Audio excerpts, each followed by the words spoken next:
চাঁদে কি আছে, মঙ্গল গ্রহে কি আছে, সমীক্ষায় কি দেখাচ্ছে বলতে পারবো না। যাদবপুরে এবারে লাল ঝান্ডা ওড়ার মতো পরিস্থিতি আছে, আমরা জিতবো। গোটা যাদবপুর জুড়ে এই জায়গায় আমরা আছি। সেই জয়ে ভাঙড়ের সাহায্য চাই, কোলেঘাটের সাহায্য চাই। হ্যাঁ ঠিক, আইএসএফ এর সাথে সিপিএম এর যদি একদম সরাসরি একসাথে টক্কর জোট হয়ে যেতে পারত তাহলে ভালো হতো। তাহলে একটু লেটার মার্কস নিয়ে পাস করে যাবে। ফার্স্ট ডিভিশনে এখন কত হয়? ফার্স্ট ডিভিশন মানে 60%, তাই তো? আর লেটার মানে 80%। আস্তে আস্তে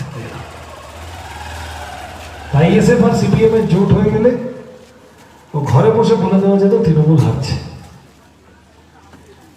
এখন একটু ঘরে বসে বলাটা হয়তো একটু কঠিন, এটা এখন রাস্তায় নেমে দৌড়াদৌড়ি করে লোকজন জুটিয়ে টুটিয়ে বুঝিয়ে টুজিয়ে বলতে হচ্ছে। কিন্তু জিতবে লাল ঝান্ডা, এই নিয়ে কোনো শখ নেই। এরকম ভেবে নেওয়ার কোনো কারণ নেই যে ওরে বাবা সব গেল গেল গেল। আইএসএফ এর কর্মীরা, সমর্থকরা, বন্ধুরা তারাও তো বোঝেন, তাদের নেতারাও বোঝেন। আমি জানি না কি বাধ্যতা আছে না আছে, ভেবেছেন কিছু একটা তাদের পুনর্বিবেচনার জন্য আবেদন জানিয়েছি, বলেছি আরেকবার ভেবে দেখেন। তাদের নেতাদের মধ্যে অনেকের সাথে আমার খুবই ভালো সম্পর্ক। তৃণমূলকে হারাতে হবে। আমাকে অনেক সময় অনেকে আসছে, মিডিয়ার লোকজনও আসছে, এসে বিভিন্ন রকম প্রশ্ন করছে, একটু ঘুরিয়ে প্রশ্ন করছে। সবাই চাইছে যেন একটু যদি আইএসএফ কে গাল দিয়ে দিই তাহলে ভালো হয়। বলছে আইএসএফ নামে একটা বেকা কথা বলে দাও, তাহলে ওইটা খবর করে দেবো। আমি পরিষ্কার বলছি, আমার তো আইএসএফ এর সাথে যুদ্ধ না, আমি সমুদ্রের লড়াই লড়তে নেমেছি। আমি মানে ওই যে কাস্তে হাতুড়ি। তৃণমূল রাজ্যটাকে শেষ করে দিচ্ছে, বিজেপি দেশটাকে শেষ করে দিচ্ছে, সবাই বুঝতে পারছে। তাদের বিরুদ্ধে লড়তে নেমেছি। আরো বড় করে বললে আমাদের রাজনীতির পক্ষে লড়তে নেমেছি। কার বিরুদ্ধে? না বিরুদ্ধে তৃণমূলকে ভোট দিয়েছিল, আগের ভোটে বিজেপিকে ভোট দিয়েছিল, এমন দুটো লোক হতেই পারে এবার আমাদের ভোট দেবে। কারণ আমরা রুজি রুটির কথার পক্ষে দাঁড়িয়ে লড়ছি। যে লোক বিজেপিকে ভোট দিয়েছিল আগে, তারও পেট্রোল ডিজেল রান্নার গ্যাসের দাম এইভাবে বাড়ছে দেখলে ভালো লাগে না তো তার। যে লোক হয়তো সব মিলিয়ে কিছু একটা ভেবে আচ্ছা বিজেপিকে আটকাতে হবে, কি করা যায় ভেবে তৃণমূলকে ভোট দিয়েছিল, এই ঘাটের তলায় ফ্ল্যাটের তলায় এত টাকা দেখলে, এত চুরি ডাকাতি তোলাবাজি, তার ভাল লাগে? 100 দিনের কাজ, ওখানে দিল্লিতে কংগ্রেস, এখানে লাল ঝান্ডা। 100 দিনের কাজ বলে একটা প্রকল্প এলো, কোটি কোটি লোক কাজ পেল, গোটা পৃথিবী জুড়ে প্রশংসা হলো। এখন 15 বছর পর ওইখানে বিজেপি আর এখানে তৃণমূল। 100 দিনের কাজের প্রকল্পটা প্যাকেট হয়ে বন্ধ হয়ে উঠে লাটে উঠে চলে গেল। এগুলো তো লোকে দেখছে, এবং দেখছে তৃণমূলকে, বিজেপিকে পছন্দ করছে না। আমি চেয়েছিলাম, আমরা চেয়েছিলাম তৃণমূল বিজেপিকে হারানোর লড়াইটা আমরা সবাই একসাথে করি। এটা ভাঙড়ের ভোট যদি শুধু হতো, আর ভাঙড়ে বিধানসভা ভোটের সময় যদি আমি এসে বলতাম যে না এখানে আমি আইএসএফ এর থেকে বেশি ভালো করে তৃণমূল বিজেপিকে লড়ে নিতে পারবো, সেটা মানে দাঁড়াতো না। আইএসএফ যেভাবে লড়েছেন, আইএসএফ এর বিধায়ক 42 দিন জেল কেটেছেন, আইএসএফ এর কর্মীরা তারা পঞ্চায়েতে যেভাবে লড়েছে, খুব ভালো লড়েছে। আমরাও যতটা পেরেছি আমরা বলেছি ঠিক আছে, তোমরা ভাঙড়ের মধ্যে তোমরা ক্যাপ্টেন, আমরা ভাইস ক্যাপ্টেন, আমরা সাথে সাথে থাকবো। কিন্তু এটা তো বুঝতে হবে, যাদবপুর বিধানসভা, টালিগঞ্জ বিধানসভা, বারাইপুরের দুটো জায়গা আছে, সোনারপুরের দুটো জায়গা আছে, তার সাথে ভাঙড় আছে। 7টা বিধানসভা জুড়ে, 7টা বিধানসভা জুড়ে বিজেপিকে তৃণমূলকে হারাতে পারে তো লাল ঝান্ডা। বিজেপির যাদবপুরে কোনো গল্প নেই, টালিগঞ্জে গল্প নেই, সোনারপুরে কিছু একটা দুটো পকেট আছে, হয়তো 2-4টে ভোট পেতে পারে। বারুইপুরে আবার একটাই প্রায় কিচ্ছু নেই, একটাই এরকম একটা দুটো জায়গা আছে।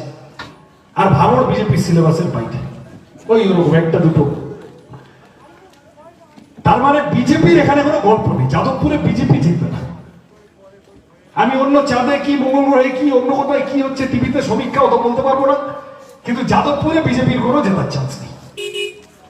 তাহলে যাদবপুরে 9টা তৃণমূলের সাথে 7টা বিধানসভা জুড়ে তৃণমূলকে কে টক্কর নিতে পারবে, কে বুঝে নিতে পারবে তা। আমি আবার বলছি, এটা যদি ভাঙড়ের ভোট হতো তাহলে আমরা গিয়ে বলতাম যে আইএসএফ লড়ুক, আমরা সাথে আছি। কিন্তু 7টা বিধানসভা জুড়ে তৃণমূলকে হারানোর মতো সংগঠন, শক্তি, জনবল, মানুষ, ইতিহাস যার আছে সেই পার্টিটার নাম লাল ঝান্ডা সিপিএম। ফলত আমরা আবেদন করেছি, এখনো আবেদন করছি, শুধু আইএসএফ এর বন্ধুদের কাছে করেছি, কংগ্রেসের লোকেদের কাছে করেছি, ওদিকে বামপন্থীদের, বামফ্রন্টের ভিতরে যে বামপন্থী দলগুলো, বামফ্রন্টের বাইরে যে বামপন্থী দলগুলো, তাদের কাছে করেছি।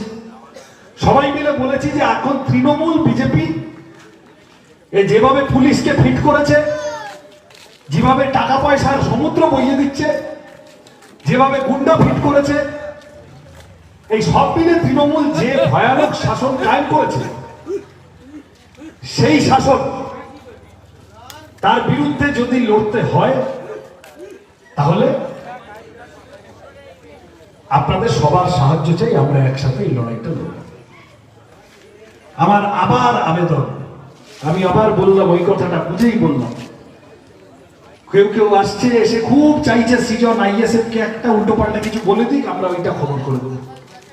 আমি বলছি একদম না, আমার আইএসএফ এর সাথে লড়াই না, আমরা আইএসএফ এর বন্ধুদের সাহায্য চাইছি তৃণমূল বিজেপিকে হারাতে। এটা যদি নেতারা অন্য কিছু ভাবে তাহলে তাদের বিবেচনার বিষয়, কর্মী সমর্থকরা তো এটা বোঝেন। এই বাজারে বাইরে থেকে কে এসছে, তৃণমূলের ভাঙড়ের লোক না, ভাঙড়ে এসে গুন্ডামি করে যাচ্ছে, ভাঙড়কে মধুভান্ডার হিসেবে দেখে টাকা তুলে যাচ্ছে, সে আরো 4টে তার একটু ডানা গজাবে, সে আর একটু ফটফট করে বাড়িয়ে দেবে, তাতে আইএসএফ এর কর্মী সমর্থকদেরও ভালো হয় না, সেটা মানুষের তো ভালো হয় না বটে। আমরা তো পুরনো পার্টি, আমরা কত কি দেখেছি। আমরা এই 2011 সালের পরে তৃণমূলের সন্ত্রাস সহ্য করে আমাদের পার্টি থেকে গেছে। তা আমাদের কি আছে? আমরা মরবো, বুঝবো, জুঝবো, আজ নয় কাল, কাল নয় পরশু পাশা ঘোরার অপেক্ষা করবো। কিন্তু সবাই মিলে যদি এইবারে লড়ে নিতে পারি, তাহলে এইবারে একটার পর একটা এলাকায় বিজেপিকে সাফ করে দেওয়া আর তৃণমূলকে হাফ করে দেওয়া সময়ের অপেক্ষা। আমি আপনাদের কাছে সেই সাহায্যটা চেয়েছি, সবার কাছে চেয়েছি। আমাদের ভোট দেন না, আমাদের ভোট দেননি এমন সমস্ত মানুষের কাছে, বিবেকের কাছে আবেদন করেছি। এই চুরি, ডাকাতি, তোলাবাজি, দাঙ্গাবাজি, যেভাবে পেট্রোল, ডিজেল, রান্নার গ্যাসের দাম বাড়ছে, এই যে মোবাইলের রিচার্জের দাম কত বাড়িয়েছে, তাই তো? ঠিক বলছি তো? আগে ফ্রিতে দিত, মনে আছে? যখন ওই এলো জিও এলো, ফ্রিতে দিচ্ছিল, এখন কত খরচা বাড়িয়ে দিয়েছে। তৃণমূল কোনোদিন বলে, বিজেপি কোনোদিন বলে আমাদের টাকা যায় তো, পকেটের টাকা যায় তো?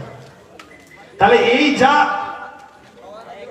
ভয়ানক চুরি ডাকাতি বিভিন্ন ভাবে আমাদের থেকে নিয়ে নিচ্ছে, দিল্লির দল, পশ্চিমবঙ্গের শাসক দল, তারা এইসব নিয়ে কিছু বলছে না।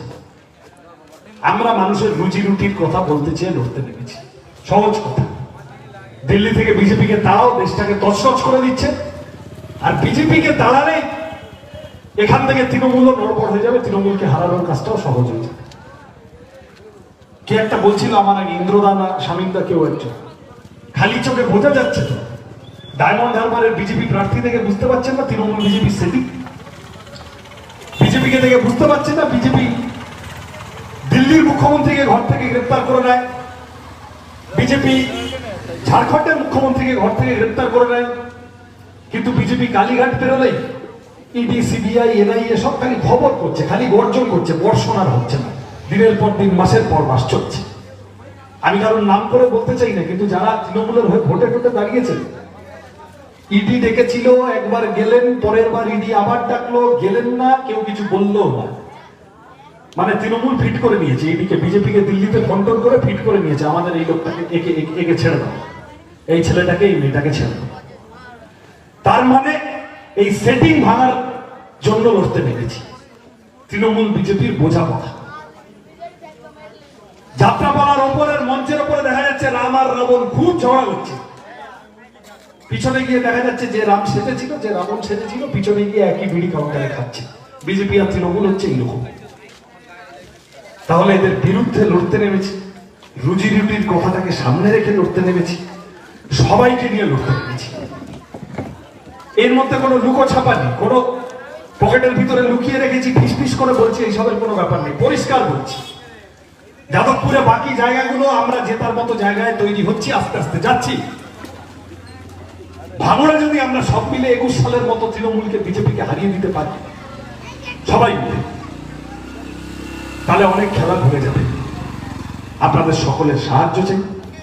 আমাদের কর্মীরা, আমাদের বন্ধুরা যারা আছে তাদের বলবো বাড়ি বাড়ি যান, আমাদের কথাগুলো নিয়ে যান। ওরা চাইবে ভোটটাকে হিন্দু মুসলমান করিয়ে দিতে, ওরা চাইবে ভোটটাকে বাঙালি অবাঙালি করিয়ে দিতে। আমরা রুটি রুটির কথার উপরে দাঁড়িয়ে ভোট করব। পরিষ্কার গিয়ে বলবো যে ওইসব ঠিক আছে, 100 দিনের কাজ বন্ধ হলে সবার জন্য বন্ধ হয়। পেট্রোল ডিজেল রান্নার গ্যাসের দাম বাড়লে সবার জন্য, স্কুল কলেজ হাসপাতাল গন্ডগোল হয়ে গেলে। আবার উল্টো দিক থেকে এই যে বলতে নেমেছি, লড়তে নেমেছি, সাংসদ হলে কি করবো অনেকে জিজ্ঞাসা করছে। এখানে লেদার কমপ্লেক্স, হিটকো, এগুলো বামপন্থীদের তৈরি, আরো বেশি বিনিয়োগ আনা, আরো বেশি কাজের সুযোগ তৈরি করে। ভাঙড়ে একটা ভালো হাসপাতাল, সাংসদ হলে প্রথম যে কাজগুলো করবো তার মধ্যে একটা থাকবে, ভাঙড়ে একটা ভালো হাসপাতাল। তাতেও আবার সবাই যাবে, সব ধর্মের মানুষ যাবে, সবার চিকিৎসা হবে।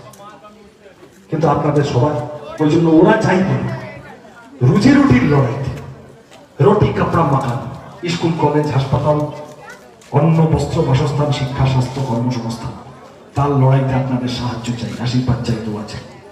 রাত হয়েছে, আমি আর কথা বাড়াবো না।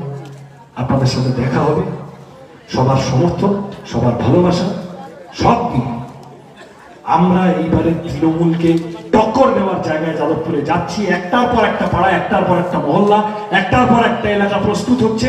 সেই প্রস্তুতির বিরাট সমুদ্রে আপনাদের সকলের সাহায্য চাই, সকলের ভালোবাসা চাই। আবার দেখা হবে, বারবার দেখা হবে। যাই থাকুক, সমস্ত রকম ভয় ভেঙে, দ্বিধা দ্বন্দ্ব ভেঙে আসুন আমরা লাল ঝান্ডাকে একসাথে শক্তিশালী করি। একসাথে সবাই মিলে যে পার্টি করছে, যে পার্টি করছে করুক, কিন্তু সবাই মিলে আপাতত ভাঙড়কে, আপাতত যাদবপুরকে তৃণমূল বিজেপির হাত থেকে মুক্ত করি। সেই জন্য আপনাদের সবার সাহায্য, সমর্থন, দোয়া, ভালোবাসা, আশীর্বাদ চেয়ে আমার কথা শেষ করছি।